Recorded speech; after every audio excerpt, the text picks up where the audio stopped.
Hey Kevin, it's Chris Bell here. So I have a YouTube channel called Strongman Personal Finance. I don't know if you know about me, but I'm the guy that put dicks on your head and clown noses on you. And I actually coined the term meat breath. And I made fun of you for months and months and months and just savaged your stock picks, savaged your course.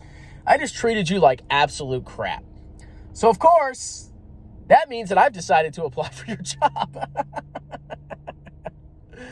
Welcome back to Strongman Personal Finance. My name is Christopher Belli. I'm a certified CPA accountant. I'm a fake boglehead investor. I'm author of the book Stop Being a Broke Loser. It's on Amazon. And in this video, I'm going to tell you why I'm actually not going to work for Meet Kevin, because I think I could actually get hired to work for him if I wanted to. Okay. First of all, I just accepted a job offer with somebody else, so I'm not just going to leave them hanging and go work for Meet Kevin. But there are some perks to Meet Kevin's job, okay, for his job offer. So Meet Kevin is hiring an accountant, and he wants to pay that accountant $150K a year. You get a 401k match, I think 3%. You get a couple weeks off of PTO, and you get to help build a business. And you may even get stock options, stock awards at some point. So Meet Kevin needs an accountant, and he's been asking the internet for one. But I'm going to tell you why I am not going to work for Meet Kevin, okay? And it's not because I hate the guy. He's my step bro. But there's a ton of reasons. Number one, I've already accepted a job offer somewhere else, and I'm not just going to leave them hanging. And while the pay is a lot less where I'm going to be working, I think I'm being fairly compensated for my skill set. Number two, I am not at the level where I could work for a startup, okay? People think because I'm a CPA, I have a license, that I'm just like a master at everything accounting. While I know more than the average person, I can tell you that, and I did pass the CPA exams, I'm relatively inexperienced when it comes to actual real-world accounting. Because what I did in my past is I worked for NASA for 3.5 years. I wasted 3.5 years of my career working for NASA, which it's not even real accounting. At NASA, you get paid for what you do, a boatload of money to learn a very specific skill set. And what I did at NASA, I worked in the travel office. I literally had to deal with stupid, spoiled brat with what up their butt. NASA GSs. Oh yes, so I'm going on a trip to attend a conference in Japan. Can I stop in Paris for 3 nights? Yeah. Bunch of spoiled freaking brats. So I did travel for a year and a half, and then I did this thing called cost.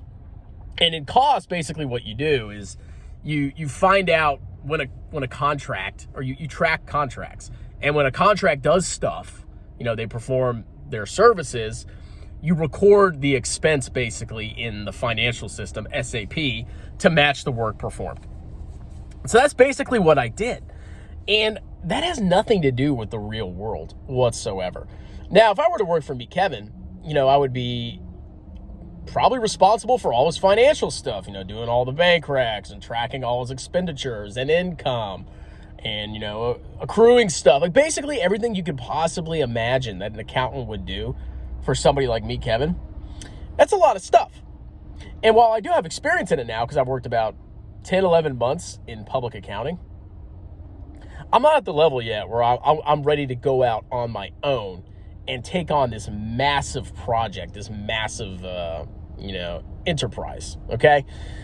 Number three, I don't know if me and Meet Kevin would work well together, okay?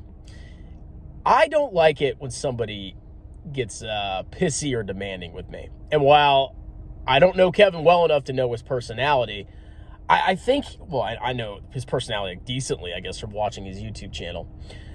I think the guy is he's a hard charger. He's very ambitious, and he works like freaking crazy.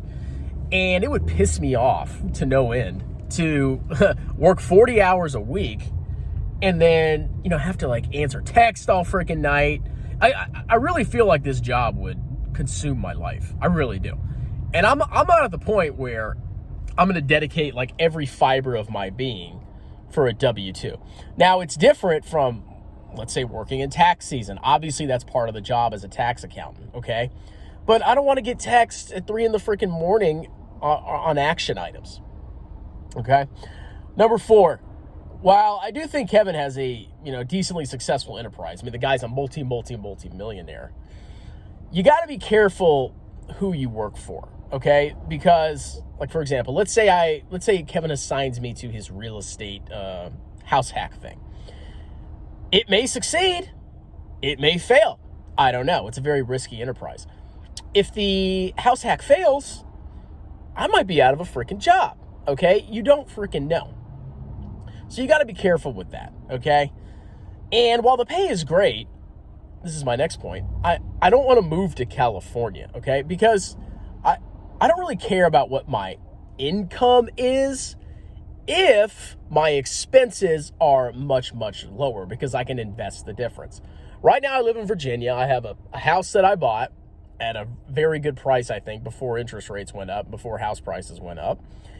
I got a decently low mortgage. And this is not a very high cost of living area. It doesn't cost that much to live in Virginia. I mean, you get all sorts of taxes and crap.